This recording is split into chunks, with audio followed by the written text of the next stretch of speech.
It is Wonderful Wednesday over here in Northeast Oregon, where we're in the double digits instead of the single digits. And Don, it's wonderful. I'm glad you're here.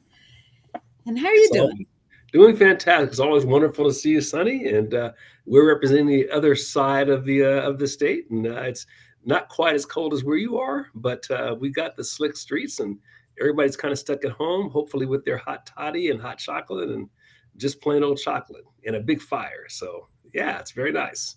Yes, well, I'm glad you have power because, there's been a whole lot of people over on the west side without power and with the ice storm and whatnot. And it's been it's certainly been cold. We have had this Arctic blast, and now Mhm. we're getting another one. Mhm. Hey, Bobby.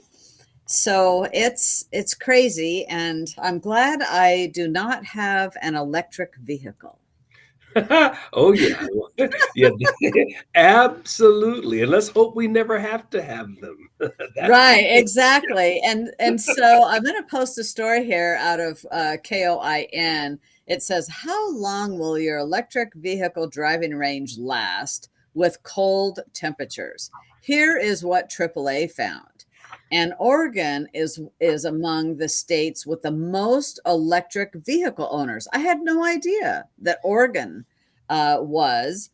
But AAA found that with temperatures below 20 degrees, it reduces driving ranges by 41% because of the heating system that's used to the HVAC system, they say, but it's the heat that's used to heat the vehicle's interior. So you can drive around your car and freeze to death, or you Mhm. can be comfortable and only go, 50% just about, right?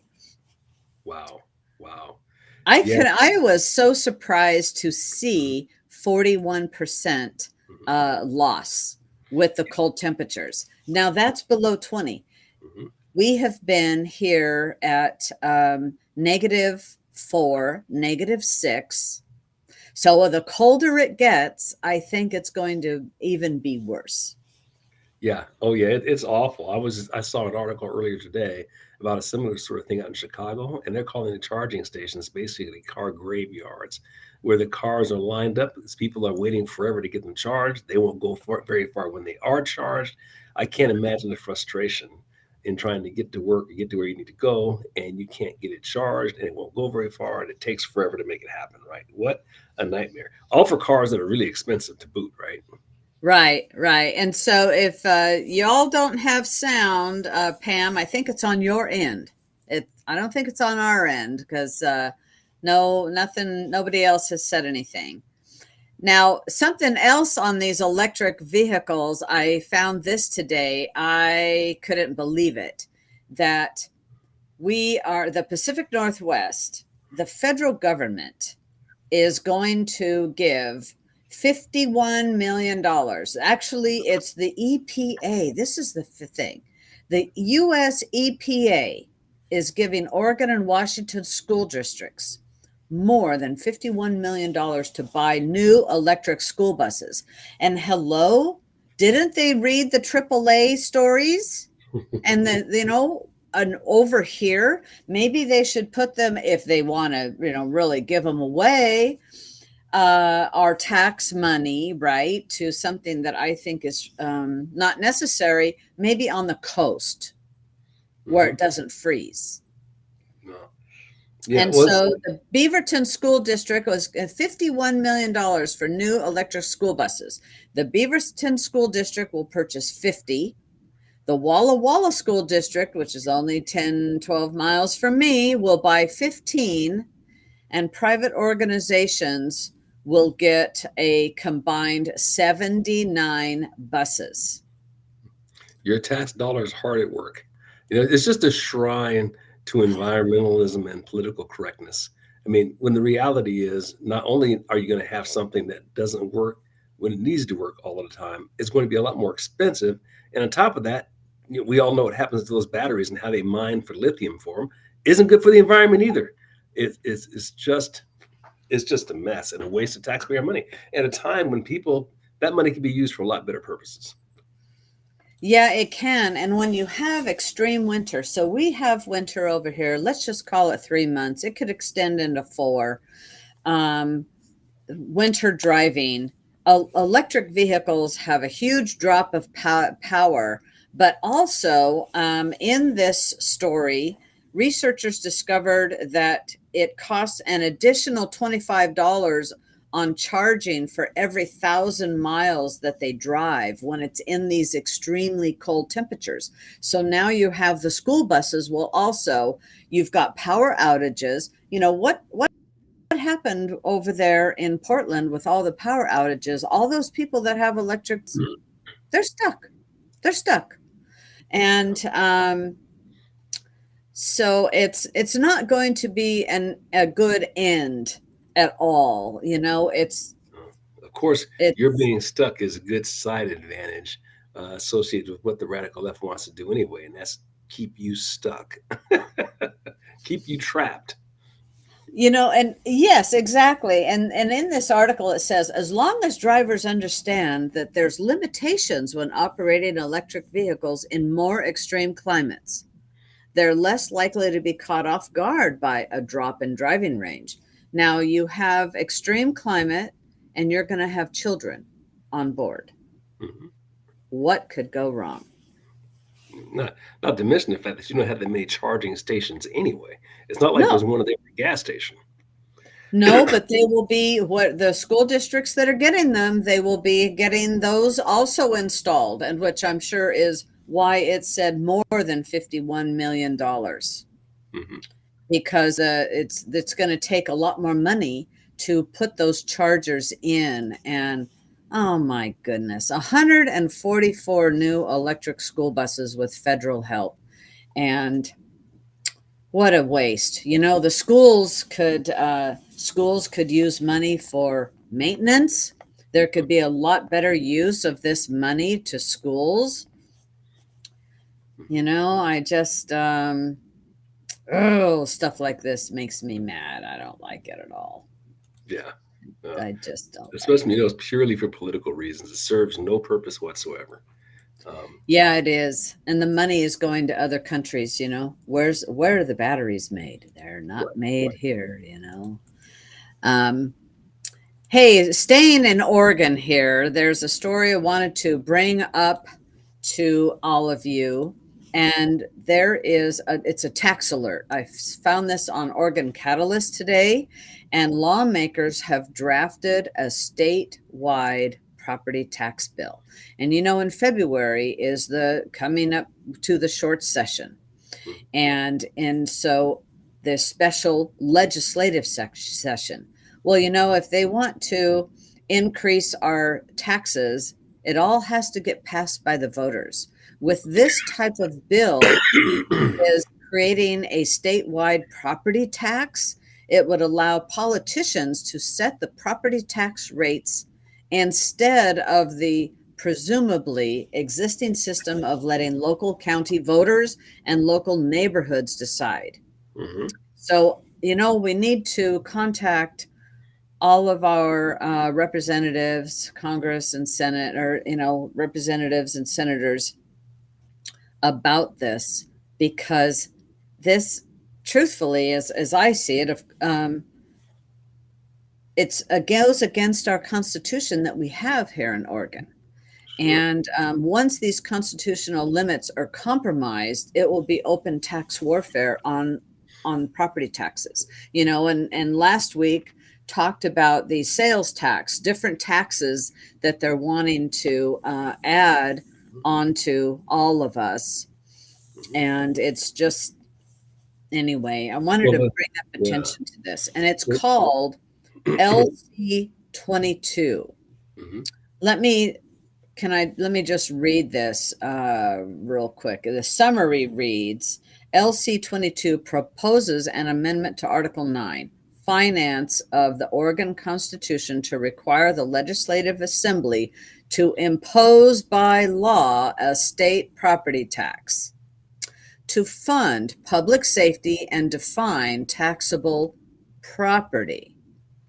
establish certain processes, and create an administrative entity. Like we need more of that, read big government. Hmm.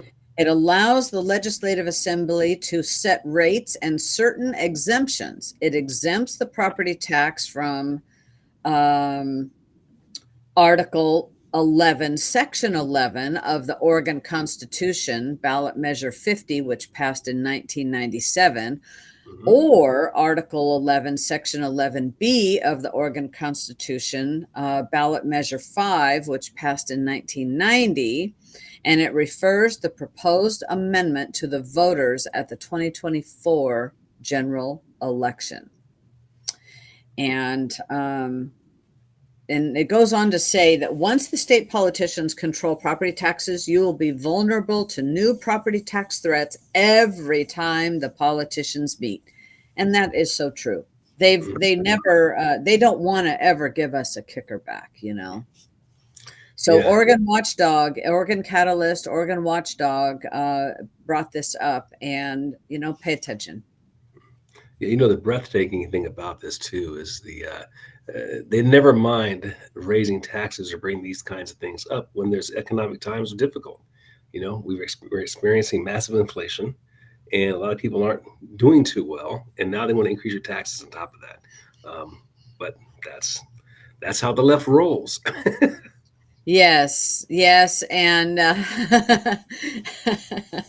and Lori says that you will own nothing and be happy. I mean, this is the goal, right? Mhm. And you're going to pay for it and have more taxes, and you will be happy. Yeah. So it's crazy, just crazy. So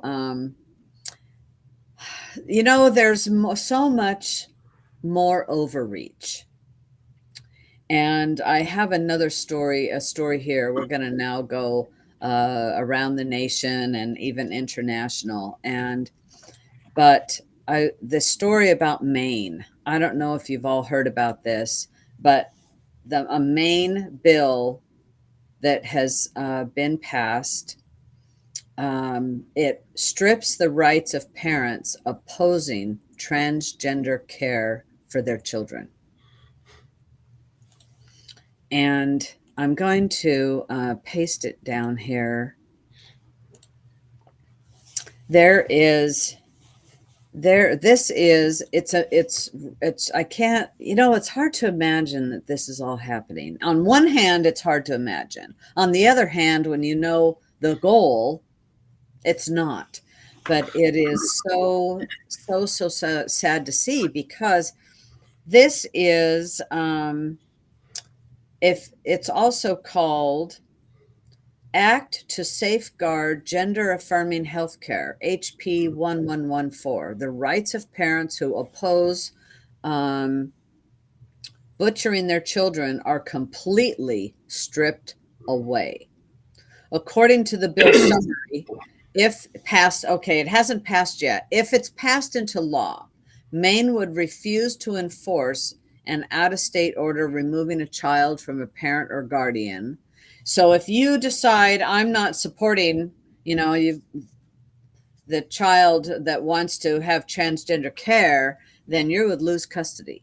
You'll lose guardianship, you'll lose custody. And Maine passed a bill, I'm trying to find it, that they allowed to allow hormonal therapy. They've already passed that bill. Without parent, And without parental consent.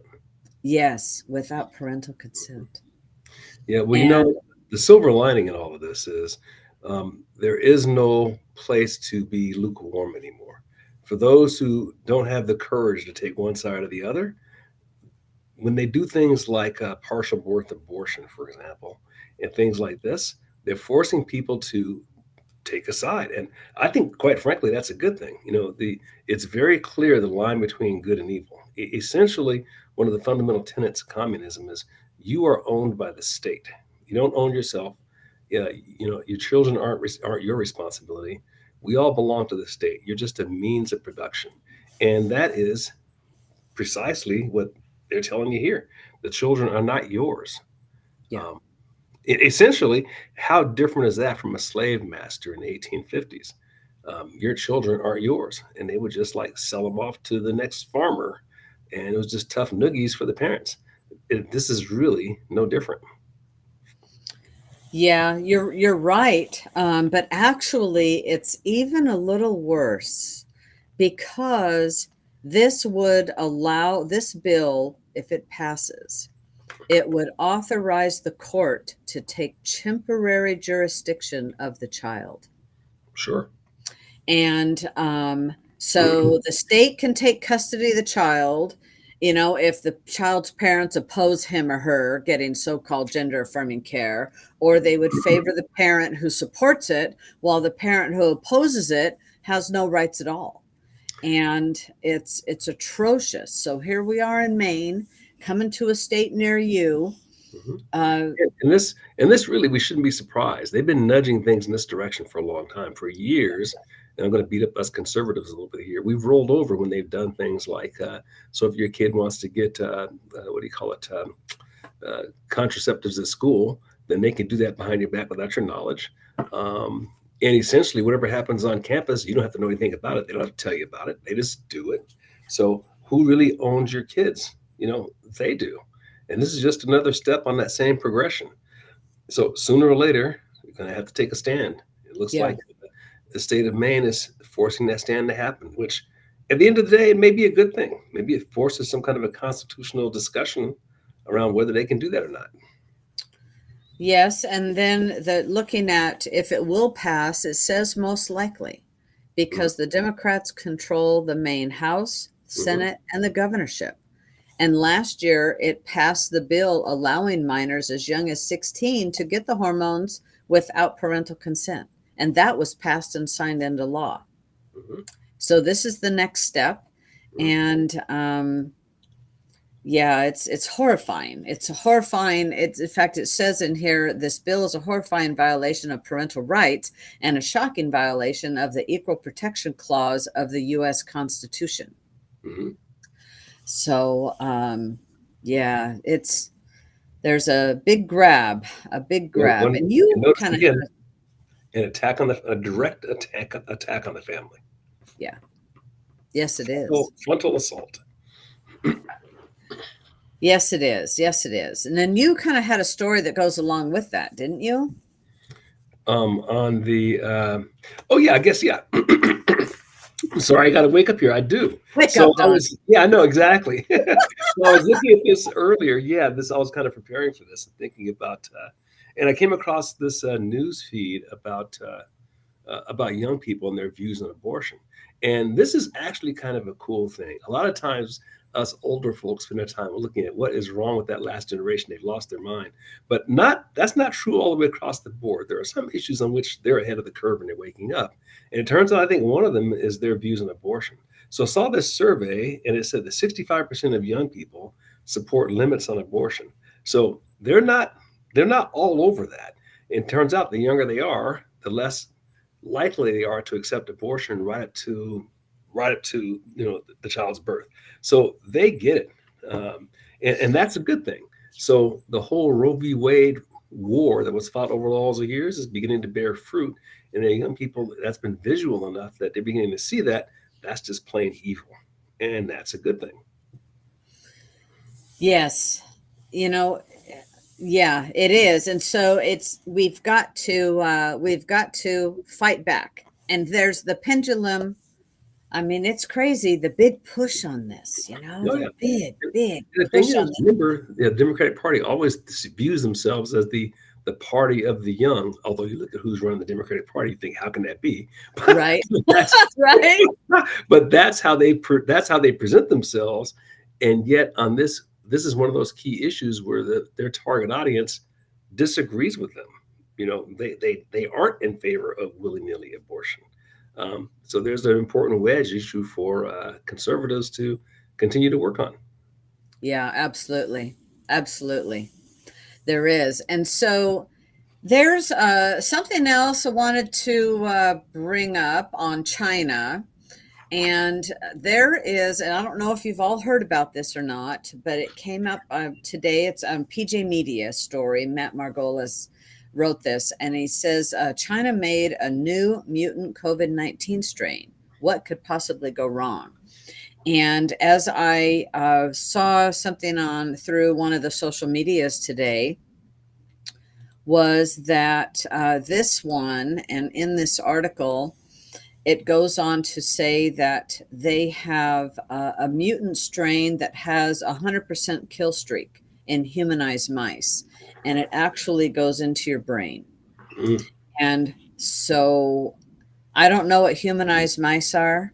I can imagine, but I don't know It what they doesn't are. sound good. No, no, it does not. And so here we have, I was talking with somebody today about this, and then the person I was talking with said, "Well, can't we just go bomb it?" I go, "Why would you do that? That like releases it all, right?" You need to, and this is part of germ warfare, but we don't need this kind of stuff. Mhm. We don't need any of this going on anywhere in the world, quite frankly. Um, this is called the deadly virus is GXP2V. It attacks the brains of mice that were engineered to reflect similar genetic makeup to people. That's the humanization, according to a study shared last week out of Beijing. And so here you have basically the CCP coming up with something with a 100% mortality rate. Mhm. Well, Might be in the same lab that the other one escaped from. We don't know. yeah, and here's the rub. As corrupt as our own government's been, I'll never point the finger at other countries anymore and talk about how corrupt their governments are, because ours is pretty corrupt. But when you throw the label communist on a country, you can guarantee that the level of corruption will be magnitudes worse. And that is definitely the case with China, because this is a case that's only related in the sense that it's this subject we're just talking about because it's China. But I was reading about some of the issues that they're having with their defense. The left loves to talk about how powerful China is and how it's going to Mhm. overtake the world and what a big threat it is and all of this sort of thing. But the reality is, it makes me think about what the Soviet Union was like back in the 70s and 80s, when the same left wing people were talking about how invincible they were and they were going to take over the world. And the next thing you know, they're collapsing. And I think China faces a similar kind of a thing. So the story that I saw was about the level of corruption within the government. So you have this gigantic turnover in their defense ministers. They've been disappearing, not showing up at party meetings. Suddenly they're in the limelight, and suddenly they're not. People who are superstar generals and admirals, that sort of thing. And it turns out a lot of them were involved in military procurement, which of course is an opportunity that's just ripe for corruption, like it is here also. But they're having all kinds of problems with their new weapons system. So things like rockets that are being found filled with water instead of fuel, rockets where the lids won't come off when it's time to launch. All kinds of problems, and it's due to the level of corruption that's just a part of a communist system. The lack of training of the troops is just endemic. So the reason I bring this up is the more centralized a governmental system becomes, the more the opportunity for corruption, whether we're talking communist or whether we're talking capitalist. So the countries, it makes me think about, I remember again back in the 70s and 80s when I was in the military, they were talking about how in the far eastern part of the Soviet Union, they were actually running out of jet fuel because the troops were drinking the stuff for fuel. They were drinking that stuff like alcohol instead of the fuel. So they're having a shortage of fuel, and they're having the same kinds of things there. They're using the fuel to like cook. So it's just I just found it being I don't know, somewhat interesting to bring up. Well, I hope it's that case, that some of the rockets can't fly and whatnot like that. And yes, China is, I'll tell you, economically, when we talked about it last week or the week before about the number one billionaire landowner files bankruptcy. So that's actually the top three land developers in China have all filed bankruptcy. This is not good. They've got They've got whole communities. cities that they built. I'm not sure if you've seen this, but they built cities and there's nobody in them. I mean, this Yes. sort of thing only happens in communist countries. It happened in the Soviet Union too. They just build a city out of nowhere. Look at the map. One year there's nothing. The next year on a satellite, there's a city there, right? Well, clearly that's not sustainable, and that's what's happening there. Yes. So that's kind of all a part of that, I think. But militarily, I mean, what do they think they'll be immune to this virus? You know, I don't know. I mean, I sort of think when you look at how dictatorships behave historically, they got to have enemies to keep the domestic crowd from looking at what a bad job they're doing. Oh, yeah. Because so you take a look at Idi Amin from Uganda, for example. He basically created an anti, when I say India, I mean like Indians from the subcontinent continent India. They were doing really well in that country. So he basically created an atmosphere where they were the enemy and they were hated and they ran the Indians out of the country, right? So you have to create an enemy so that your populace doesn't look to you as the problem. Soviet Union ran the same way, right? There was always some enemy. Germany, same thing. The enemies were the Jews were the cause of all of this, not the leadership. And I think you see the same thing playing out with China, because the vast majority of that country lives terribly. We keep hearing about what a phenomenal growth story it is from a growth national product perspective. That is true. Mhm. But you got 1.4 billion people, and about 400 million live what you might call middle class. The other billion live in like tremendous poverty. Well, it's easy to go from 0 to 10%, right? Which is what they've done.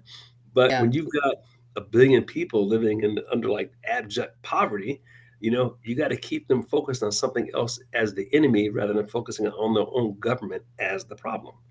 Um, and so that's what they do. And all these countries run that way. Yeah. Yeah. Well, I'll tell you, this type of stuff, research scares me to death, and it's got to be stopped. It should be stopped worldwide. And but China, they're getting to do this, and it's just but it's truly got to get stopped. This is not going to end well, at all for Mhm. anybody. That type of Right. thing. No. Well, listen, Yeah. I had another story, and this has to do. I've just posted it there. I don't know if you've seen this or not, but Mm. Jim Jordan today brought up the fact that the feds used January 6th to conduct mass surveillance on bank transactions, flagged with terms like Trump and MAGA, which might get this program just flagged, right? Since we're mentioning that and other things, CCP and whatnot. But law enforcement instructed financial institutions to use search terms such as MAGA and Trump when searching private transactions. Mhm. Jim Jordan brought this out today. Mhm. And he's saying that uh, our judiciary is being weaponized, and he wrote a letter describing about how the federal government flagged these terms to Mhm. see if those phrases were used by Americans when they conducted financial transactions following the J6 Capitol riot. And the letter is addressed to Noah Bischoff, the former director of the Office of Stakeholder and Integration and Engagement.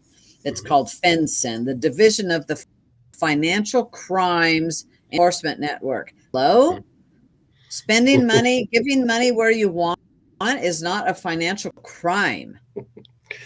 Yeah. You know, Well. if you're stealing drugs or money laundering, that's a financial crime. But Mhm. remember what they did to the Canadians when the truckers and the were having a protest in Canada, and people gave money using, I don't know, one of those money ways you can give money, Right. and then they shut it down They didn't confiscate the money, but they said you're not going to be able to distribute that money, and that company, I thought, had to give it back. Mhm. And so this letter is posted in that link there, and they were looking for things like transportation charges, bus tickets, rental cars, plane tickets for travel to areas with no apparent purpose, Mhm. or purchasing books. They've also put the code in there that, let's see, if you used by the word term Bible, a religious text, or you Mhm. shopped at Bass Pro Shop. Mhm. Wow. Right? Wow. Dick's Well, Sporting Goods, yeah, Cabela's. Yeah. yeah, it proves once again I think one of the bases that the founders had of this country was that the biggest thing to fear was government. And if you think about it, who've been the biggest killers of mankind in history? It's been governments. And we could point to to mass killers, Jack the Ripper, people like that, but their ability to kill is pretty limited to a small number of people. When you Mhm. take a look at the outfits that have done the most damage to humankind, it's always been governments. um, we just mentioned, Uganda a minute ago, Zaire, Soviet Union, Mhm. uh, you know, uh, East Germany, Cuba, the list goes on and on. And they've been responsible for the slaughter of hundreds of millions just in the last 100 years. Um, and, and they do so by wielding control, by doing things like this. It's just anti freedom. Well, it is. And Jordan goes on to say that this kind of pervasive financial surveillance carried out in coordination with and at the request of federal law enforcement into Americans' private transactions is alarming and raises serious doubts about the Financial Center for Criminal Investigations, respect for fundamental civil liberties. Yeah, in some ways, it's even scarier than what you saw in East Germany under the old Eastern Bloc, where it was something like 1 in 10 citizens was a spy. So basically, reporting and spying on your fellow citizen. Anything that you put things in the mail, you'd be afraid to mail things because your mail was being read, that sort of thing. This is even more insidious. I mean, how much transactions happen electronically? How much communication now happens electronically? I mean, they could be looking at, well, we just said this, where you shop as an indication of what your views are. That's like crazy. Or what you buy, more to the point. Uh, Right. I know that they are targeting if you're purchasing guns and mhm, anything, ammunition, gun parts, anything mhm, like that, which is why maybe it was, Bass Pro Shop and, sure. Cabela's and stuff like that. But, you know, we have the right to purchase what we would like in this country lawfully, you know. Hmm. We and but those rights are being eroded. They were searching Zelle payments messages, Hmm. and Zelle is used at banks, some banks. So they were searching Zelle payment messages, um, just looking for homegrown violent extremist indicators. Oh yes, you Yeah. know Freedom was never given freely, and it was never kept without a fight. And that's where we find ourselves. It's an entirely different kind of war than we fought before, but it's a war nonetheless. Yes. Yeah, it is a war, and we have to be aware of what's going Mhm. on so that we have to push back at every chance that we can, talk to our Congress about this. Jim Jordan is doing a yeoman's work of bringing so many things to light, and the investigations that he is running, and I just commend him. I commend him for trying to rein it in, call it out, bringing lawsuits and whatnot. Yeah, because it must be, I can't imagine, it must be just a Sisyphean task to be dealing with these mountains of paperwork, mountains of legal challenges, fighting this fight with people who really have lost their minds. I I can't imagine the patience it would take to do that. Thank goodness that there are people who are willing to do that. I would find it absolutely maddening. Yes, and he has staff as well. I think he has good staff that's helping with all of this. But when you at the same time, I totally agree with you, but I will tell you, he's fighting for our nation and fighting for our Constitution. And I think that's what keeps him focused and having that ability. So it's but wow, what a fight on so many ways. Hey, listen, do you have something you wanted to bring up, or I'll just. I think we're gonna kind of finish on some good news, so I'll let you go with the next thing because I had a good piece I thought I would close out with. But yeah, Okay, okay. So there is some more than one, but Supreme Court cases mm, that right now that are being looked at. So I'm trying to post that, talk and do two things at yeah, once. is that the Sometimes I do it administrative better than state others. one? It was the Chevron deal, right? Yes, Yeah. yes. So from PJ Media, it says the most important Supreme Court case in years could end federal regulation as we know them. And this has to do with fishermen. And the fishermen are forced to pay a National Marine Fisheries Service employee to be on their vessel to enforce regulations. But the required fee is only supposed to be imposed in 3 narrow circumstances, and none of those circumstances apply to fishermen. So the case has enormously far reaching implications, and the suit challenges the so called Chevron deference that allows regulators to radically expand their power and impose enormous regulatory burdens on Americans. You can think everything. You must have an electric vehicle to how much water can go in the dishwasher or the washing machine. And so You know, the theory is go ahead. I was going to say real quick. I just had to jump in with this. When I first heard that, you just reminded me of something about that case. Think about this for a minute. So the government's requiring you to have a government representative come be in your business, basically observe what you do. That is the most communist thing I've ever heard. I remember back in the Cold War era, the Mhm. Soviet Union would require a political officer to be on every ship in every military unit, overseeing what the admiral, the captain, the lieutenant was doing, and then reporting back to make sure that what they were doing was in alignment with party principles. That is exactly what this is.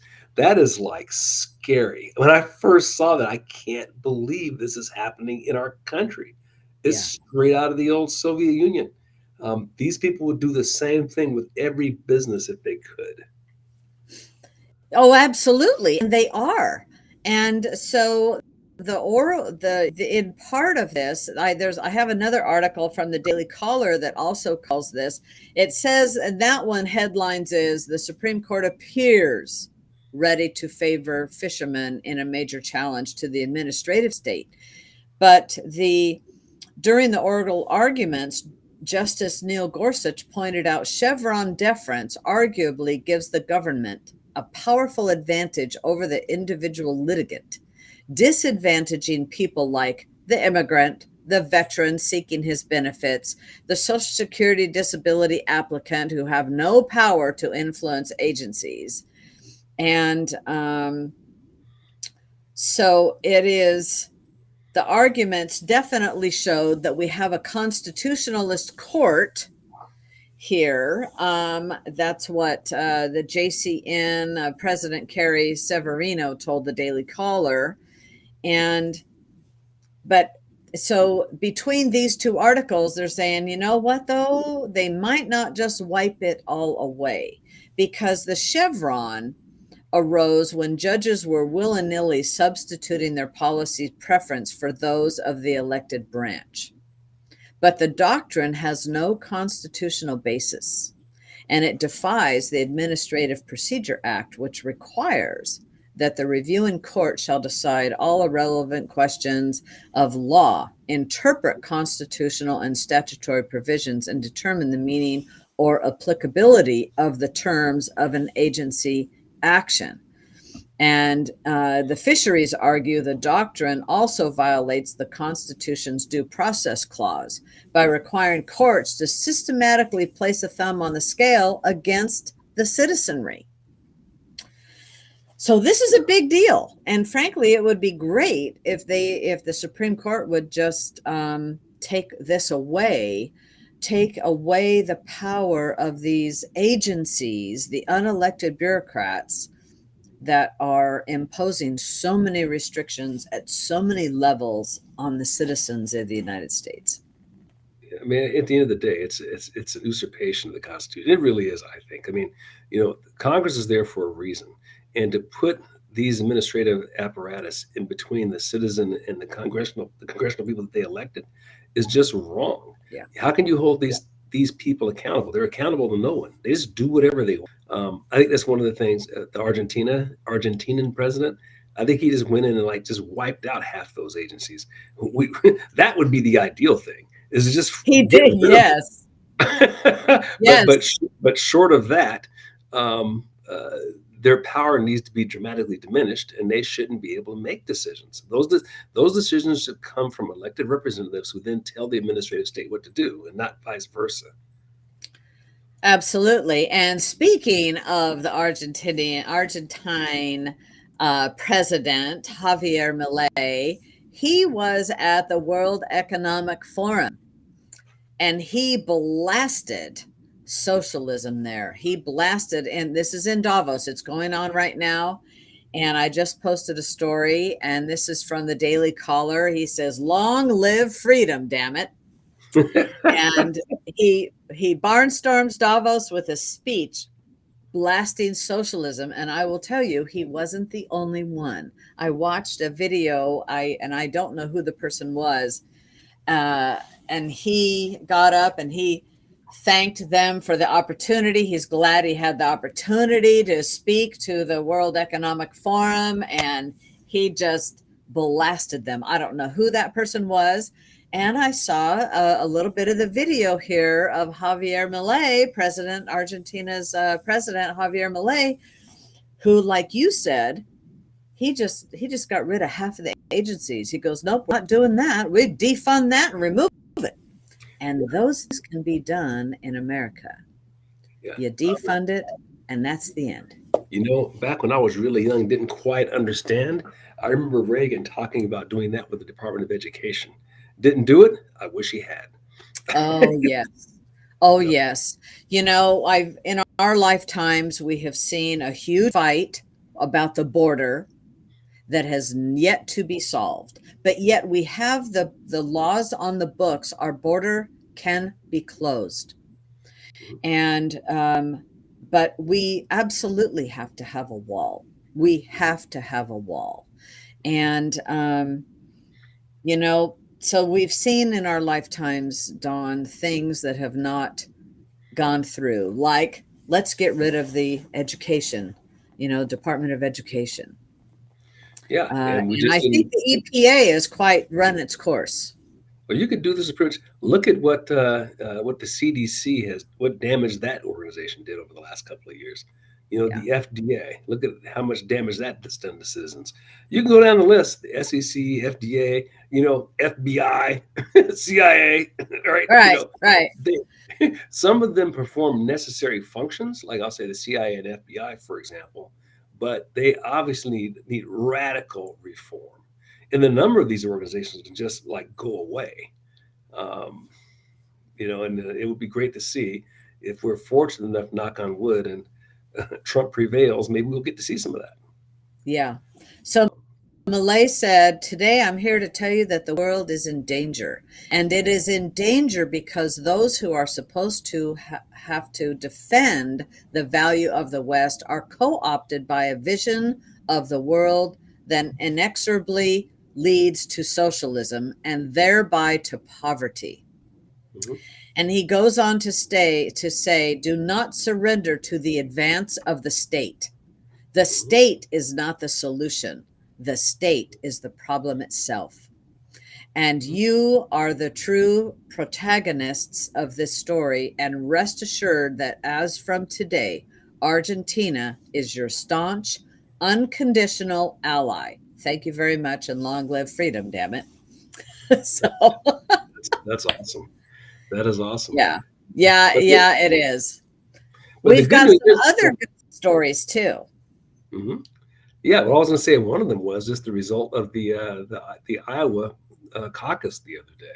I thought that was hugely positive. Positive in that look at all of what they've thrown at this ex president and how he still wound up with over 50%. That is like a historic win. Yeah, 50%. That's incredible. So that was the first thing that was a positive. But the other positive was that DeSantis still came in second. In spite of how the left wing media has been promoting Nikki Haley, he still beat her. So for me, the positive that I take away from that is that there's an increasingly substantial number of Americans who haven't lost the capacity to reason. I mean, that's what that tells me. And that's a good thing. As time has gone on, their eyes are being awakened to what a yeah. disaster the radical left is about. Sonny, your thoughts? True. And I'll tell you, I saw a tweet today that said 81% didn't vote for Haley. You know? Great way to look at it. Right, You right. know? And yeah, I'll tell you, Trump did so well, and as expected. And also, it was very surprising. I was watching television that night, and I watched the speeches afterwards, and Vivek did the right thing to call it quits, 100% support Trump, and then apparently last night, or it could be tonight, but I think it was, I didn't see it, so I don't know, but I think it was last night, was at a rally, or tonight at a rally with Trump. Hmm. And Trump on Truth Social, he says, you know what, he's got a spot in our administration, and so they're joining forces. And I will tell you, Vivek Ramaswamy woke a lot of people up. He talked about DEI a lot, Hmm. and he connected with a lot of young people, and I think he's brings more, and so he told his followers, you go to Trump. Yeah. Well, and I thought the great thing about him was even more eloquently than Trump did, he was able to go head to head with the media. And I just love the way Yes. he did that. I mean, they Yeah. try to ask their totally biased questions, and he would go after them, the media person, who is really the problem. You look at the people who run these debates. I can't believe the Republican Party, for example, would even engage in a debate and let outfits like CNN and MSNBC be the moderators. That's like insane. That's like just put your big fist on the tip of the scales right before the thing even starts. The candidate spends half their time arguing with the moderator rather than responding to the decent questions. And what I loved about Vivek is he wouldn't put up with it. He just body slam them right on the spot. And that is what more Republicans need to do. Just recognize those reporters are basically the propaganda arm of the Democratic Party. Yeah. That's all they are. Yeah, 100%. And he handles them very well. And it's because, the guy is a billionaire. He's Mhm, self-funding. Nobody owns him. He can say what he wants. mhm, And, so it's interesting turn of events, with that, because I certainly did not.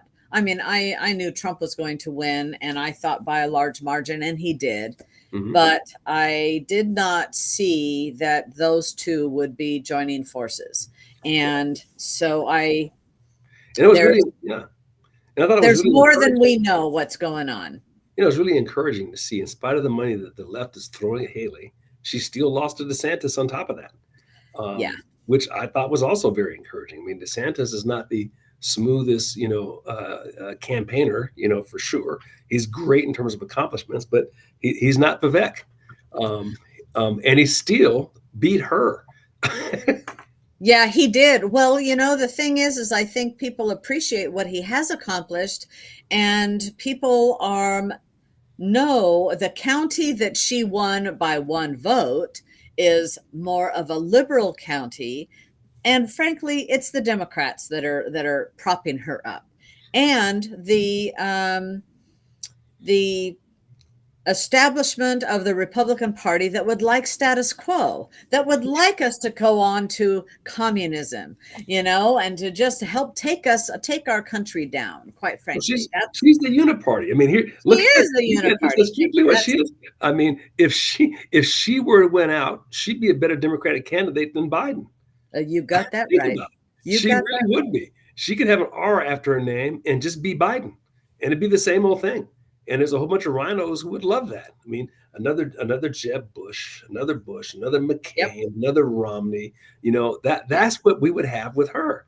Um, Yes, and so I think people see that, and we have to continue talking about that, and Trump is exposing it. mhm, In fact, right after Iowa and the speeches, up popped a commercial bashing Haley, that she says, well, we've got to raise the age of Social mhm, Security, mhm.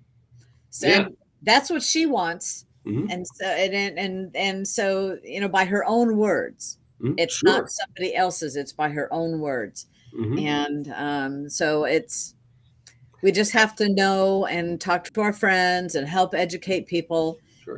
as to the truth out there.